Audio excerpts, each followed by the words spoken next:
Al-Assad reiterates to the Mistura Syria's keenness to support any initiative that would contribute to a solution to the Syrian crisis.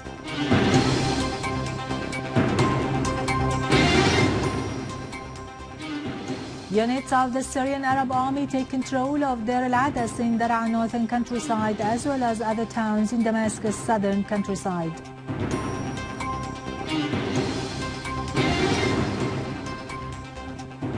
The UN Security Council casts a vote tomorrow on a Russian draft resolution calling for stopping the funding of ISIL terrorist organization.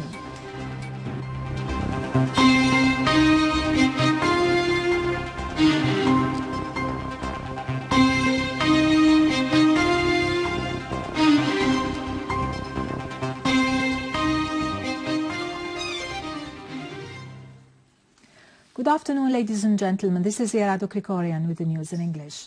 President Bashar al-Assad today received UN Special Envoy to Syria, Staffan de Mistura, and the delegation accompanying him. Held in a positive and constructive atmosphere, the discussions covered the new details of de Mistura's plan to freeze the fight in the city of Aleppo. President al-Assad reiterated Syria's keenness to support any initiative or ideas that would contribute to a solution to the crisis in a manner that protects citizens' lives and the state's establishments. His Excellency underlined the need to pressure all states to implement Security Council's resolutions 2170 and 2178 in order to stop the funding of terrorists in Syria. On his part, de Mistura voiced hope that all parties would cooperate to support his proposal for restoring security to the city of Aleppo to be the starting point for recovering security and stability in all Syrian lands. The Syrian Arab Army has accomplished a new achievement in restoring security and stability to the village of Deir and maintaining control on Tell al-Sirra and Tell al-Arus in Damascus' southwestern suburbs. The Syrian Arab Army continues to pursue terrorists in the area, killing and wounding a number of armed men and destroying their weapons. The Syrian Arab Army had earlier restored security to the village of Deir al-Adas and took control of Tell al-Masih after eliminating the last terrorist gatherings in the area that has been receiving logistic support from the Zionist enemy.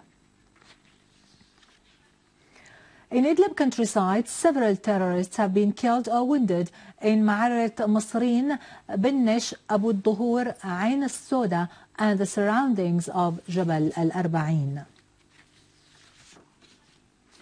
The Russian mission at the UN announced that the UN Security Council is planning to cast a vote tomorrow on a draft resolution proposed by Russia to stop funding the terrorist ISIL organization. The Russian draft resolution also calls on all countries to take necessary steps to prevent trading with archaeological artifacts which have unique historical value. The resolution also calls for stopping financial aid to the terrorists and not succumb to their bribes through kidnapping hostages and exchanging them for millions of dollars. In Iraq, the Iraqi army eliminated 7 ISIL leaders during a special operation near the city of Tikrit. In Al-Anbar province, the Iraqi army, supported by tribal citizens, foiled an attack by ISIL terrorists on the area of Al-Bughanim, east of Al-Ramadi, inflicting heavy losses upon them. In the town of Al-Amiriya in Al-Fallujah, the Iraqi army killed 3 terrorists affiliated with ISIL. The army has moved towards areas near Al-Mosul to liberate them from ISIL terrorists. In occupied Palestine, 1 Palestinian teenager was wounded by a bomb explosion in Hebron as a number of citizens suffered suffocation as a result of Israeli attacks by tear gas. The Israeli occupation soldiers conducted a wide-scale arrest and inspection campaign in several areas in the West Bank and occupied Jerusalem, during which 19 Palestinians were arrested.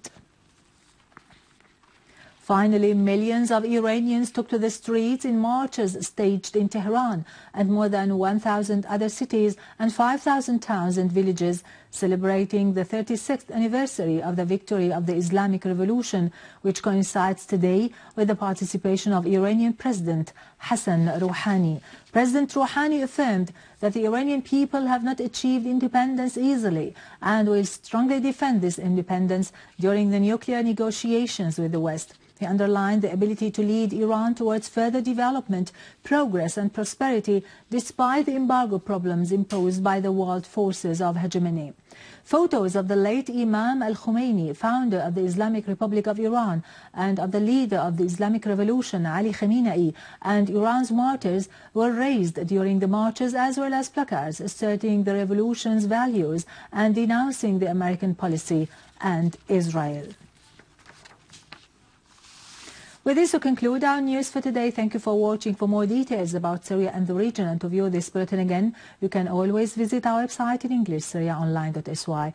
Now to latest business and market news with Serena, but after a short break.